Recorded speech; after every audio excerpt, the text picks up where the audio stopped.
2 hours ago, Donald Trump issued what he called a clear request to America's closest allies. Send warships to the Strait of Hormuz. Help reopen the world's most critical oil choke point.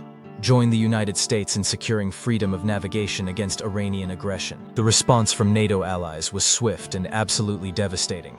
Germany said no. The United Kingdom said no. Japan said no. Australia said no. France offered vague promises but no ships. China refused outright, and now Trump faces the nightmare scenario he never planned for. A war he started alone, an oil crisis he cannot solve, and allies who have decided this is his problem, not theirs. Before we break down exactly what just happened, if you appreciate this kind of analysis, hit that subscribe button and like this video so you never miss a story like this. Here's what Trump actually asked for. On Saturday, he posted on Truth Social that many countries would be sending warships to join the United States in securing the Strait of Hormuz. He named China, France, Japan, South Korea, and the United Kingdom specifically. He claimed some had already agreed. He said it was only appropriate that countries benefiting from Gulf oil help protect the route. Then on Sunday, he went further. In an interview with the Financial Times, he warned NATO that failure to help would be very bad for the alliance's future. He said, "We have a thing called NATO. We helped them with Ukraine. Now we will see if they help us." The message was unmistakable. This is not a request. This is a test of loyalty. And allies who fail will face consequences. The problem is nobody agreed. Not one country publicly committed to sending warships. Not one navy announced deployment orders. Not one government confirmed participation in Trump's coalition. The silence was deafening, and then the rejections started coming in, one after another, each more blunt than the last. Germany was first. A government spokesman said this is not a NATO war, and has nothing to do with NATO. He reminded reporters the US and Israel did not consult Germany before launching the war. Trump initially declared European assistance unnecessary and unwelcome. Translation: you started this war without us, told us you did not need us, now you want us to fix your mess. The answer is no. The United Kingdom was just as blunt. Prime Minister Keir Starmer said the UK would not be drawn into a wider war. If British forces go into harm's way, they deserve to know there is a legal basis and clear plan. He took a direct shot at Trump. Some would rush into war without the full picture. That is not leadership. Starmer said Britain is working on a plan to reopen the strait, but it will not be a NATO mission. He offered mine-hunting drones already in the region. No warships, no combat operations. Japan cited legal constraints. Prime Minister Sanae Takaichi told Parliament Japan has not made any decisions about dispatching escort ships. Japanese law restricts overseas military deployments. Operations in Hormuz might not pass legal muster. We are not coming. Australia said no. New Zealand has not even received a request.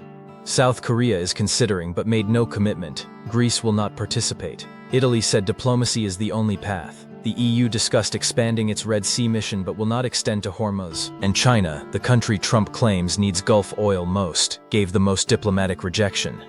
Foreign Ministry spokesman Lin Jing called for all parties to cease military actions and avoid escalation. He said stable energy supply is everyone's responsibility. He never mentioned warships or participation. Translation: this is your war. Fix it yourself. Now here is the truly remarkable part. The United States Navy is not escorting ships through Hormuz either. Reuters reports the Navy has refused near-daily requests from the shipping industry for escorts. 3 sources confirmed the Navy told them the risk of attack is too high. Escorts would only be possible once the risk was reduced. At every briefing, industry representatives ask for protection. At every one, the Navy says it cannot provide it. Not yet, not until Iranian capabilities are degraded. Energy Secretary Chris Wright accidentally confirmed this. He posted that the Navy had escorted 1 tanker, then he deleted the post. Because it was not true. No escorts have happened. Wright later said escorts will happen relatively soon but cannot happen now. All military assets are focused on destroying Iran's offensive capabilities. He suggested escorts might begin by month's end. Might. No guarantees. So Trump is demanding that allies send warships to a mission the United States Navy itself says is too dangerous to attempt right now. He is asking other countries to take risks America is unwilling to take. He is pressuring NATO to join a war they were never consulted about. And he is threatening consequences if they refuse to clean up a crisis he created. The strategic absurdity is staggering.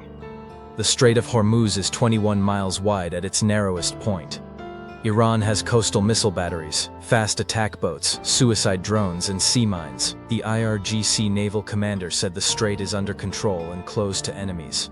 Analysts call it a kill box. Naval experts say even a large international coalition would struggle to secure it. Here is why.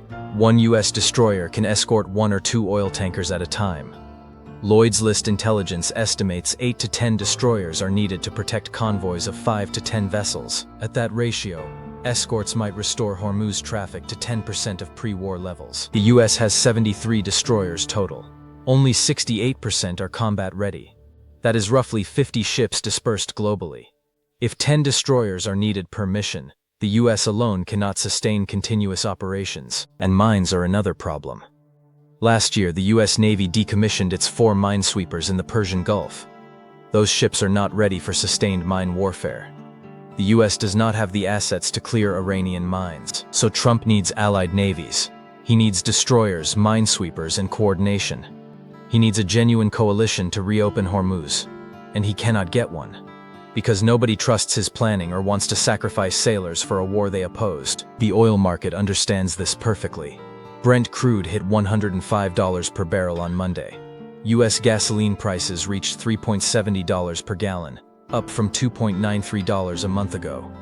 Diesel is just under $5 per gallon. The International Energy Agency is releasing 400 million barrels from emergency reserves.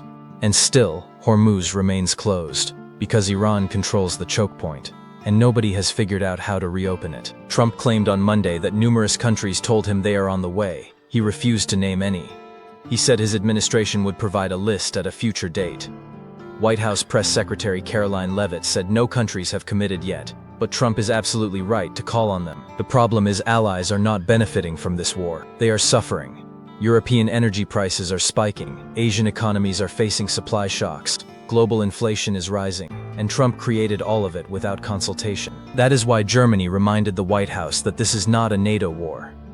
That is why the UK said it will not be dragged into wider conflict. That is why Japan cited legal restrictions. They are all saying the same thing in different ways. You did not ask us before you started. You told us you did not need us. You launched this war unilaterally. Now you want us to bail you out.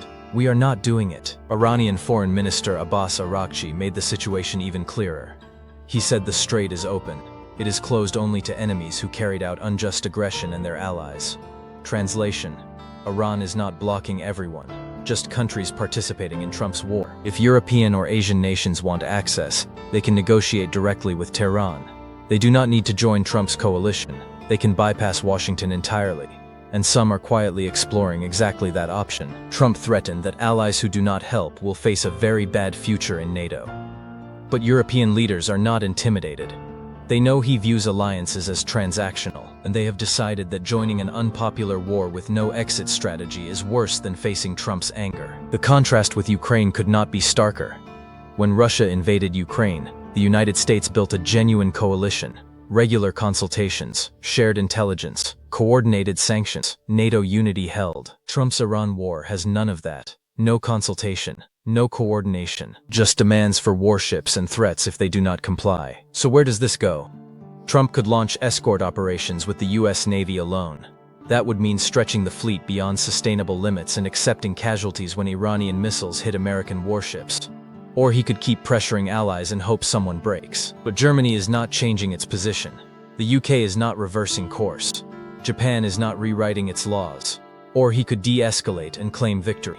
But that would mean admitting the war did not achieve its economic objective. Meanwhile, oil stays above $100. Gas prices keep climbing. The global economy absorbs the shock, and Iran sits on the Strait of Hormuz, in control of the world's most critical energy choke point, proving that military superiority does not guarantee strategic success. Trump destroyed Iranian missile sites, he hit nuclear facilities, he degraded Tehran's military. But Iran still controls Hormuz, and Trump cannot reopen it without help he cannot get. 2 hours ago, Trump called on America's allies to join his war. 2 hours later, he got his answer. No, not from Germany, not from the UK, not from Japan, not from anyone. He started this war alone, and now he has to finish it alone. He wanted to prove American strength could force the world into line. Instead, he proved that allies treated as subordinates will simply walk away. Mark this moment, Because this is what happens when strategy is replaced with threats, when consultation is replaced with demands, when partnership is replaced with ultimatums. You end up standing alone, asking for help, and hearing nothing but silence.